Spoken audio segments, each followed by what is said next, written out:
ఏది అయినా ట్రై చెయ్యి ఆచి చికెన్ మసాలా. ఆచి chicken masala.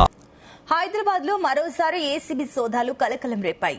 Multi zone 2 land and survey department deputy director Sunkari Narahari ఇంట్లో సోదాలు చేపట్టారు. కార్యాలయాలు, బంధువుల ఇళ్లలో ఏకకాలంలో తనిఖీలు చేస్తున్నారు. ఏసీబీ డీఎస్పీ గంగుసాని శ్రీధర్ ఆధ్వర్యంలో నారాయణగూడతో పాటుగా 12 చోట్ల ఏసీబీ దాడులు నిర్వహించింది. ఆదాయానికి మించి ఆస్తులున్నాయని నరహరిపై ఆరోపణలు ఉన్నాయి. ఈ నేపథ్యంలోనే ఏసీబీ సోదాలు చేపట్టినట్లు తెలుస్తోంది. కొద్ది రోజుల క్రితం రోడ్లో భవనాల శాఖ ఈఎన్సీ మోహన్ నాయక్, హైదరాబాద్ జలమండలి మేనేజర్ వంటి ఉన్నతాధికారుల ఇళ్లపై ఏకకాలంలో దాడులు జరిగాయి. ఇక మోహన్ నాయక్ ఇంట్లో భారీగా నగదు స్వాధీనం చేసుకున్నారు.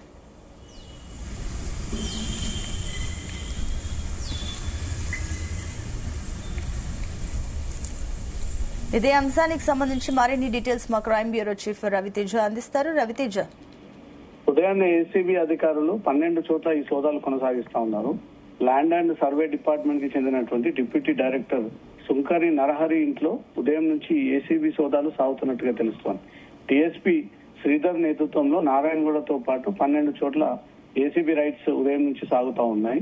ఈ ల్యాండ్ అండ్ సర్వే డిపార్ట్మెంట్ లో డిప్యూటీ డైరెక్టర్ గా పనిచేస్తున్నటువంటి నరహరి అదే డిపార్ట్మెంట్ లో ఉంటూ అవినీతికి పాల్పడతా ఉన్నాడు.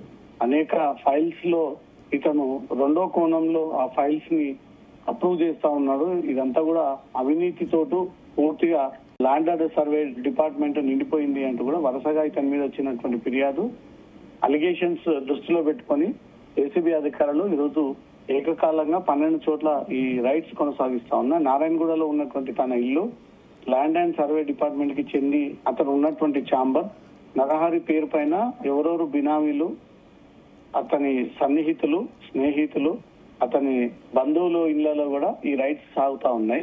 ఇతను ల్యాండ్ అండ్ సర్వే డిపార్ట్మెంట్ తో పాటు అంతకు ముందు ఏ డిపార్ట్మెంట్ లో పనిచేశాడు, అతని ఆదాయం ఎంత, నెలసరి వచ్చేటువంటి అతని 6 నెలల ఐటీ ఎంత పే చేస్తా ఉన్నాడు, ఈ ఆస్తులు ఇన్ని కోట్ల రూపాయలుగా కూడబెట్టడానికి ఎంత అవినీతికి పాల్పడి ఉండవచ్చు అనేదంతా కూడా ఏసీబీ అధికారులు ఆ వివరాలను కూడా సేకరిస్తా ఉన్నారు.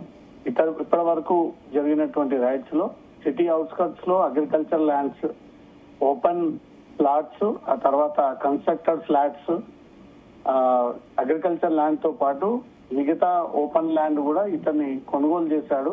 ఇదంతా ఆదాయానికి మించి ఆస్తులు కూడబెట్టాడు. కోట్లాది రూపాయలు పక్కగా ఏసీబీ అధికారులకు ఉన్నటువంటి ఇన్ఫర్మేషన్ తో ఈ సోదాలు నిర్వహిస్తా ఉన్నారు. ఇది రాత్రి వరకు కూడా ఈ 12 చోట్ల ఏసీబీ రైట్స్ సాగేటువంటి ఛాన్స్ ఉంది. ఇతను ఏ డిపార్ట్మెంట్ లో పనిచేశాడు, ఆర్ఎండ్బి డిపార్ట్మెంట్ లో, ల్యాండ్ అండ్ సర్వే డిపార్ట్మెంట్ లో ఎంత మేరకు అవినీతికి పాల్పడ్డాడు, ఎన్ని ఏళ్లుగా ఇక్కడ పనిచేస్తా ఉన్నాడు, ఎంతమంది బినామీలను ఏర్పాటు చేసుకొని దాని ద్వారా ఇతను ఈ అక్రమాలకు, ఈ అవినీతికి పాల్పడతా ఉన్నాడు అనే దాంట్లో కూడా ఏసీబీ అధికారులు ఇంట్లో ఉన్నటువంటి ప్రతి అనుమానాన్ని క్షుణ్ణంగా పరిశీలిస్తా ఉన్నారు.